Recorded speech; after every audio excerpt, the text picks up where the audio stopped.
NuPIC, this is Matt Taylor, NuPIC open source community flag bearer. I am going to talk today about the Numenta Geospatial Tracking application. And this is a NuPIC application that will take geospatial information, plot it on a map, and do anomaly indications on every point in the route that's passed in, and to give you a plot on a map of the anomaly score or indication for each point in the routes. So I'm looking right now at the repository. It is on GitHub under NuPIC, or excuse me, under Numenta/NuPIC.geospatial. So you do have to have NuPIC installed to do anything useful with this application. It is a Python application, so there are some dependencies that you can pretty easily install with pip. And to use it, you simply run the server. So when you clone this repo or download it, it comes already canned with some sample data. So I'm going to show you that first. So here I am in my shell under this repository, and I'm just going to run Python server. That's going to start a local web server on localhost. And it's going to load up that sample data that's already been processed with NuPIC, and it's showing you the results after NuPIC has done anomaly detection on these routes. So I'm going to walk through this. There are 4 routes in this sample data set. The first one is a drive from Sunnyvale up to Redwood City, and it's all red because it is very anomalous. So keep in mind, this is a brand new NuPIC model. It's never seen any data of any kind before, so it is a high anomaly score for every point along the route. So we've done this route several times. So this is the second pass on the route, and as you can see, there's a kind of gradient from green to red that indicates how anomalous each point in the route is, or how anomalous NuPIC thinks each point in the route is. So in the second pass, it still has some high anomalies in the beginning, but it gets better. And then let's look further along at the third track. Here we go, which is almost entirely green. So it is used to this track at this point, this sequence of points. And then the last one, it's almost entirely green, but there's a point here right in the middle that is anomalous. Let's take a quick look at that. And there's a reason for that. That's because whoever was driving this car and tracking their GPS location took a bit of a detour and made an exit on Embarcadero Road, did a U-turn, and got back on the highway.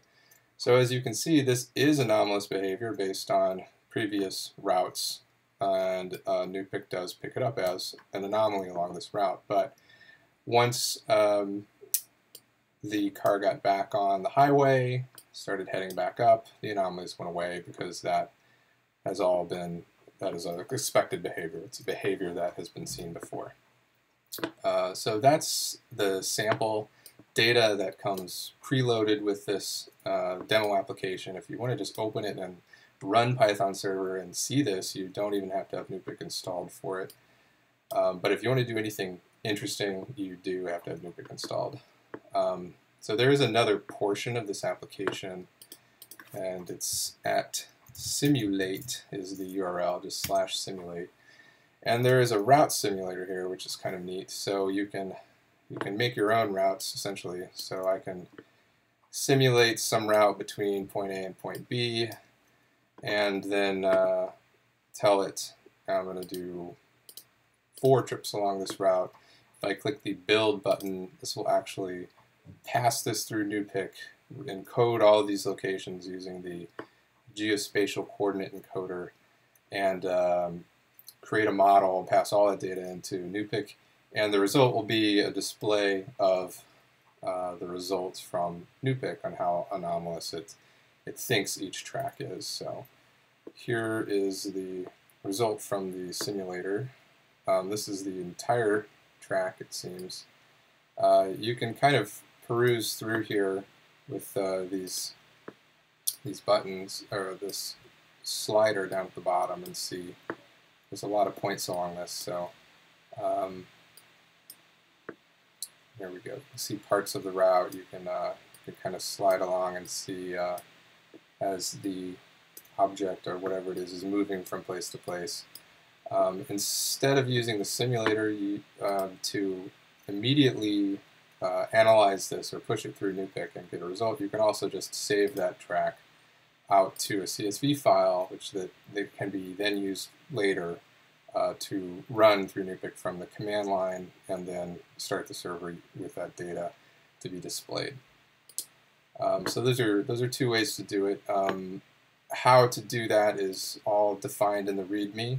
I'm going to go over how to load your own GPS tracks, but details about how to use the route simulator are also in the README. Okay, so let's talk about GPS information that you could get from your own devices.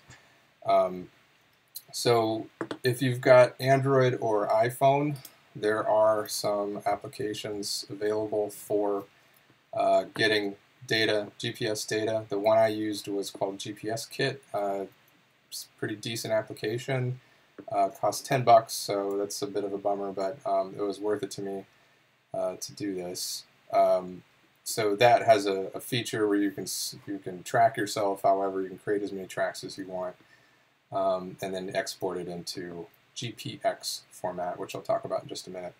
There's also an app called a GPS Logger for Android. I have not tried this, but it does advertise that it can export GPX format. The GPX format itself is just an XML format for location information. We can take a quick look at this just to kind of show you what it looks like. So here's a sample GPX file. It's just XML. It's got tracks. Tracks have segments, and segments have points. Each one can have an elevation, a time, and a latitude and longitude.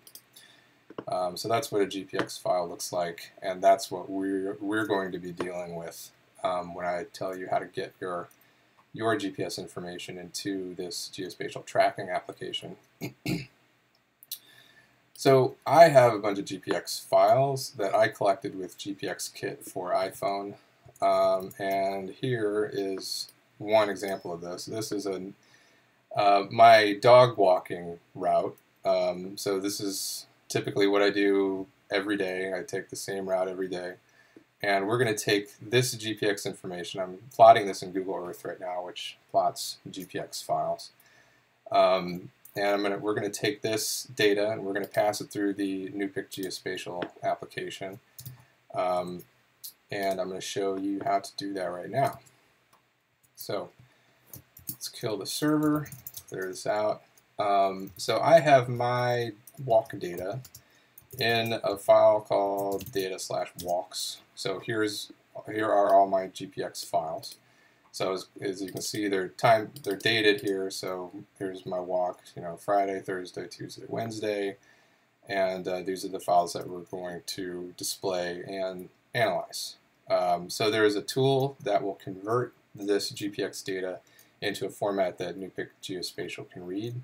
It's in Tools. It's called Convert GPX. And I just point it to the directory where my GPX files are. And it creates an output file. So it created output file in output walks. And I can add a few options to this. I can say verbose, I can say output temp or something like that. Or maybe not output temp. I don't know if that's a proper option, but sorry. But I can say output verbose and it'll tell me here's what I'm reading, here's the tracks that I'm processing. So it will actually look through all of the GPX files that are in that directory and break out every single track, because one GPX file can have many tracks, and create an output format that has them separated by track. So that's what I've done, and my file is in output walks.csv. The next step, and this is all in the README like I said, is I want to run this CSV file through NuPIC Geospatial. So what this run step will do, and there's several options that you can specify here. The only option I'm going to use is manual sequence. So let's do, and I'll explain what this is in just a moment. Output walks CSV -m. So if you do not specify -m, the logic in NuPIC Geospatial will break up sequences for you automatically based on a couple of different factors. One of them being time deltas. So if it sees one long GPS file or one long track or coordinate information, and it sees big gaps between portions of it, it will assume that those are sequences, and it will tell NuPIC to reset itself between those, kind of learning each one as its own sequence. I don't want it to do that because every one of my tracks is just one dog walking route. So I'm going to tell it -m. That means I've manually already segregated up my tracks, and the GPX conversion process does that for you. So I'm going to tell it to do it manually, and now it is going to run those all through NuPIC. So NuPIC is actually running right now. We get a couple of debug statements coming out of there. If you want to see some more details, you can run it with verbose, and you'll see a ton of stuff flowing through the screen. So you can see that it's actually doing something. So it says that you do get a CSV file with the anomaly scores if you want to look at the data in something else, but it also creates this JavaScript data file, and that's the file that gets displayed by the web application. So at this point, this data has been converted, it's ready to be viewed, the anomaly scores are already populated. We just have to start the server once again. Python server. And let's take another look at this now with my data, not the canned data. So I think I had 3 routes in here. And I'm going to go to the first one. So just like you saw in the other demonstration, the first route is usually pretty anomalous because it's never seen anything before. So started off here, and you can there are some controls down here so that you can track along with the route and see at each point where exactly what color it is. So that's the first route, entirely anomalous. Let's move ahead, try and find the second route. There we go. This one is not so anomalous, but still anomalous. If you'll notice, I can show these at the same time. My second route, I kind of took this weird dog leg off to the side here because one of my dogs had done their business down here, and I knew there was a dumpster on this little dog leg, so I don't like to walk with a bag full of dog feces, so I decided to dump it off at the dumpster. And you can see there's a bit of an anomaly there because it's not something that it saw the first track. There are some other anomalies along other parts of the route, and the thing is, my dogs have typical places where they'll stop and do their business, but it's not always exactly the same place on every walk, so that could be because of that. So going ahead to the third track, there it is.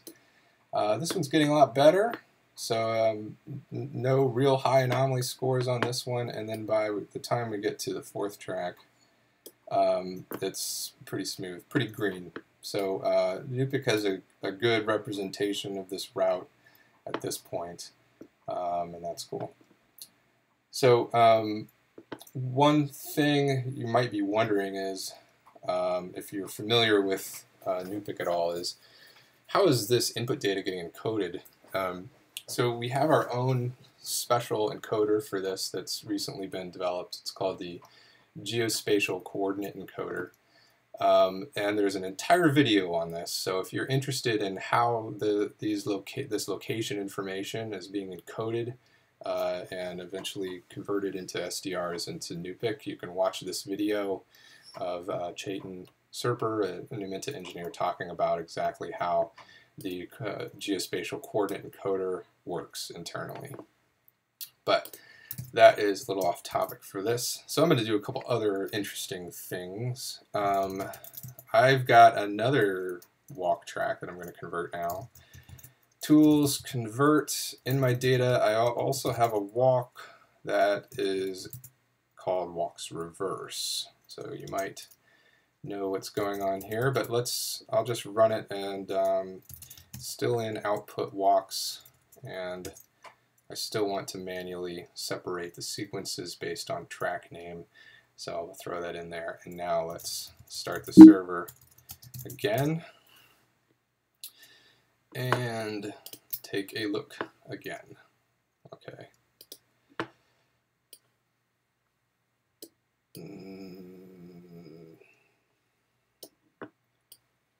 Okay, something's wrong. This isn't what I expected. Oh. I'm an idiot. Excuse me. When I did the run, I did it on the old walks file. It's actually called walks reverse now. So I was actually running that against the old output file. So now we're running it on the reverse file. And what this is I did one walk after all of those other walks where I did the reverse of that route because I wanted to see what NuPIC thought of that. So let's start and see what NuPIC thought of that. So the server has started, and I'm going to start with the first track again. Completely anomalous, the second one, and this looks like it's the second and the third kind of combined. So second and third are the same pretty much as last time. The fourth track is in here somewhere. I'll have to try. Oh, there it is, right there. And then a couple days later, I did this track. So if you look closely at this, I am starting in the same place, but I'm taking a left instead of a right. And that is anomalous. That is not something that NuPIC has ever seen before. So as you can see, there's decent levels of anomalies along the entire route until I get back to the bottom leg of the route when I'm heading back to the house, and that's all entirely green because that's a typical track that it's seen before. So that's something that NuPIC will definitely pick up if you're on in the exact same location as somewhere you've been before, but you're not moving in the same direction. So that is another interesting feature. And now let's do one more little experiment. I have this other one, which I call NuPIC walks abduction. So tools, convert. This one has an extra track that's not reverse, but it is unexpected. There we go. Okay, converted that file. Run. Output walks abduction. Manual sequence resets. And let's take a few seconds here, and then we'll start the server again. Python server. You will see immediately what I'm doing here, but let's hide that for a sec. All right. First route, same one. The second, third, fourth routes all the same. So it's learning the same pattern basically, but I tried to trip it up on this last one. So let's go, there we go. So what I did on this one was I started out normal enough, but I got along around here, and before I left the house I said to my wife, hey honey, wait 10 minutes, come along this route that I usually walk the dogs, pick me up in the car, and drive me off somewhere. So that's what she did. So when I got to this corner, she drove up, I jumped in the car, and she drove me off to pick up one of my kids' friends or something. And then drove me back. You might note she took the same road that I always walk the dogs along, but the anomaly scores are still very high because I'm moving at a significantly higher amount of speed. So this I call like the abduction case. So if this were something like I had attached to my daughter and when she was walking the dogs, if we theoretically had some type of application that was live feeding GPS information from her location into NuPIC, and I was getting notified whenever there were significant anomalies, this would notify me almost immediately that something went wrong on the dog walk. So I think that's pretty interesting and could be very applicable to a lot of different scenarios or situations.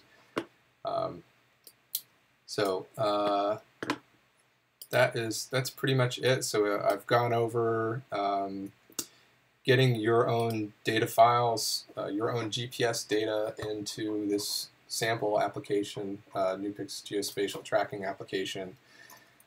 We've talked a little bit about GPX. I talked a little bit about the geospatial encoder, but like I said, if you're interested in seeing how that data is encoded, you really should check out that video about it. That goes into quite a bit of detail, and it'll probably help you understand exactly why the anomaly scores went up so high when my speed changed so dramatically on that last abduction route. So I hope you enjoyed this. If you want to play around with this, please do. I'd love to see what types of things you guys in the community come up with. There's a lot of potential applications for this type of technology. Just think about logistics trucks, deliveries, typical routes for UPS, trains, planes, whatever. All of those stuff that have typical patterns within their routes, this could be useful for live anomaly detection on any of those patterns when something goes awry during the typical workday or what have you. So thank you for watching, and I hope you guys have fun with this. It was fun to play around with. I'm really excited about it. And be sure to check out the video about the geospatial coordinate